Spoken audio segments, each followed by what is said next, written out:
Welcome to another episode of Jupiter.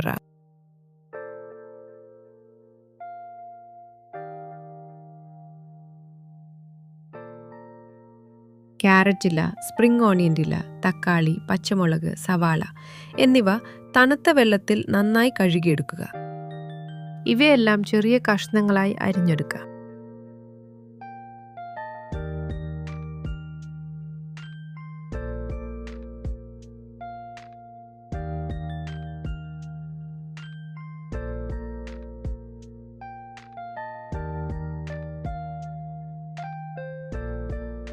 ഇതിലേക്ക് 1/2 teaspoon ഉപ്പും നാരങ്ങാനീരും ചേർക്കുക.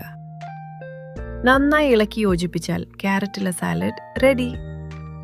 ഇത് വളരെ പോഷക സമൃദ്ധവും നല്ല രുചിയുള്ളതും വിറ്റാമിനുകൾ ധാരാളം അടങ്ങിയതുമാണ്. മാത്രമല്ല ക്യാരറ്റ് നമ്മുടെ കണ്ണുകളുടെ ആരോഗ്യത്തിനും വളരെ നല്ലതാണ്. നമ്മുടെ വീട്ടുവളപ്പിൽ തന്നെ ക്യാരറ്റ് കൃഷി ചെയ്യാനും കഴിയും. എല്ലാവരും ക്യാരറ്റ് സാലഡ് തയ്യാറാക്കി കഴിച്ചു നോക്കൂ. Thank you for watching. Subscribe ചെയ്യാനും ലൈക്ക് ചെയ്യാനും കമൻറ്റ് ചെയ്യാനും മറക്കരുത് കേട്ടോ.